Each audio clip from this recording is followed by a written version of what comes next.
Hey, welcome back. I have a really interesting story for you today about a buddy of mine, Tom Richard. Now, I've known Tom for 25 years. I met him in Kissimmee, Florida, where his business, Warbird Adventures, thrived for years. Recently, he moved to a new property, and I got to spend a day in the tiny little town of 96, South Carolina, where Tom is based now. It's actually a pretty cool town. It's got some great history. There's a thing there called the Star Fort where there were two Revolutionary War battles. But 96 South Carolina isn't like right on the tip of the tongue for people. So I thought, what a great opportunity to take you with me when I go visit Tom at the American Dream Skyranch in 96 South Carolina. So I'd like to introduce you to my buddy Tom, but just let Tom do it himself. My name is Tom Richard. I'm here at the American Dream Skyranch. 18 Sierra Charlie is our identifier. You need to come out and see us if you're interested in aviation, that is. So as Tom and I sit there at a picnic table in the segmented circle, right beside the runway, underneath the windsock, I have to ask Tom, what do you do here? What's the thing that's happening here? We find ourselves at the American Dream Skyranch, which is a small airport that was built about 50 years ago. We've now expanded it, and we moved our operation, Warbird Adventures, here 2 years ago, this being 2023. We are traditionally and primarily a vintage aircraft flight school. We specialize in tail draggers and warbirds. We also do a lot of air shows. The emphasis on vintage aircraft, I think, is pretty important with the lack of history being taught in schools and so on, and the excitement that they bring is rare and hard to find. So we kind of have focused in on the need for tailwheel training, aerobatic training, formation training, and warbirds specifically over the years. And we were always at a municipal airport for many years down in Kissimmee. But obviously the setting for these types of aircraft is a grass strip out in the boonies somewhere, and that's where we are now. All good information, and that's a great start to the conversation. But tell me about the facility itself. What's going on with this runway?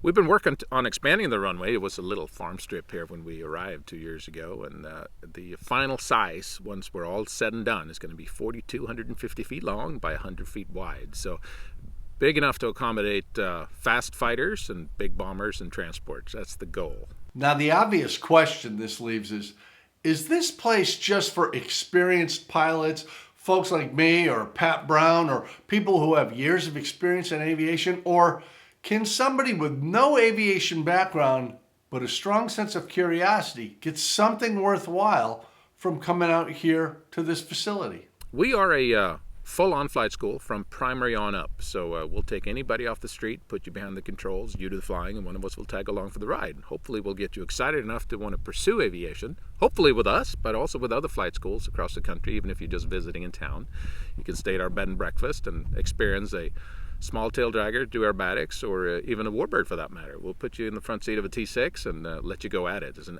absolute blast and very enlightening for people. Very motivating to become a pilot. We're basically a recruitment organization for aviation on the whole. Now, Tom has had a remarkable career. It really is inspirational. And having known him for so many years and seeing how he's progressed from where he was 25 years ago to where he is today, a quarter century has passed, I really felt like I had to ask, how did you end up here in rural South Carolina on the outskirts of 96? I often say, careful what you wish for, because it just might happen. And my wish was to pursue the American dream in aviation, hence the name of the property. So I always wanted to fly warbirds, and I specifically wanted to race Reno. I wanted to fly the unlimited class, the coveted unlimited class, and win that. Obviously, I haven't won Reno, but I have flown the unlimited class. I got to start racing some years ago, and done the Formula One thing and jets and so on, and it's been a tremendous experience. It's a very, very wild ride, if you will. Been very lucky over the years. So when I read an article about the Reno Air Races when I was 7 years old, I resided in Sweden. That's where I was born. And number one on the list, obviously, if I wanted to do something of that nature, was to move to the United States. So when I was 17, I did. I showed up by myself with $2,500 in my pocket from my grandfather and pursued aviation. And the rest is history, if you will. Now you may be asking yourself, if I wanted to go out to the American Dream Skyranch and do some primary flight training, what kind of airplane are they going to put me in? And if I wanted to do some advanced training, what are my options there? So since we don't know how to operate nose-gear airplanes, we only fly tail draggers here, we put you directly into the Citabria to start with. That's your primary trainer here at the American Dream Skyranch. Then we graduate you to the Super Decathlon. We have a Super Swift. We will have a Thurston Teal, which is also a tail dragger, amphibious aircraft for seaplane training. And then on up in the T6 and eventually, hopefully, the P40 and maybe even other things. All this is awesome. I am really psyched. This is such a cool place. I had a wonderful time there.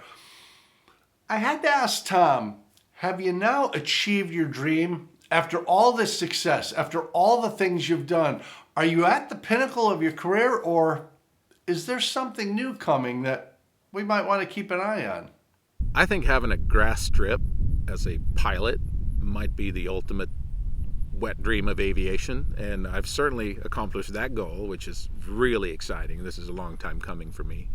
But done? Nowhere close. We have huge expansion plans and to make this what I call the mecca of aviation in the Carolinas, the epicenter of cool aviation events. That's the point. We're building the airport out to be a permanent air show facility. We're going to have a campground. We're going to open a drop zone here on the premises. Our flight school is obviously going to continue and expand. And we'll be hosting all kinds of special events, both aviation and non-aviation related. So it's going to be a little bit of a Disney World of aviation. That's the plan. Okay, so having said all that, I have to ask the obvious question. Does it really make sense to put an aviation facility in such a rural spot in South Carolina? I mean, 96 South Carolina is a town most people frankly have never heard of. They don't really know where it is. Does this make sense from a business standpoint? And how will the public find you out here? So one requirement of having an aerobatic box, which we do here on the property, and being able to teach the way we do, is we want wide open airspace. That's hard to come by on the East Coast, but we were very fortunate to find this little gem of a spot. As a matter of fact, it's so awesome that we don't even have light pollution at night. You can see the Milky Way from this property. It's just a wonderful place. So the last 20 or so minutes of driving is going to be through timber country before you get here. We really don't have much in the way of neighbors. However, we're only an hour away from the capital, Columbia.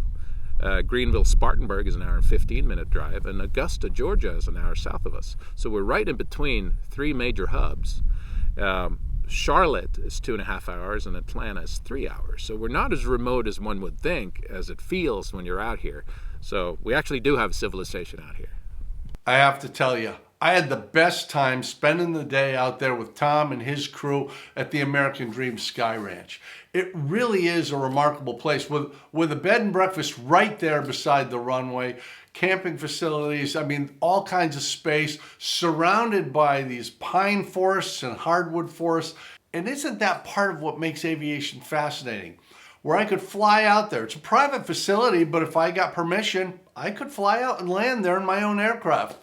Spend the weekend, hang out, walk the grounds, and I could just really make the most of this experience. Or maybe I could go get primary training there, or a tail dragger sign off, or put myself in a warbird and have a once-in-a-lifetime experience. I want you to consider the American Dream Skyranch seriously. This is the kind of thing that's off the beaten path.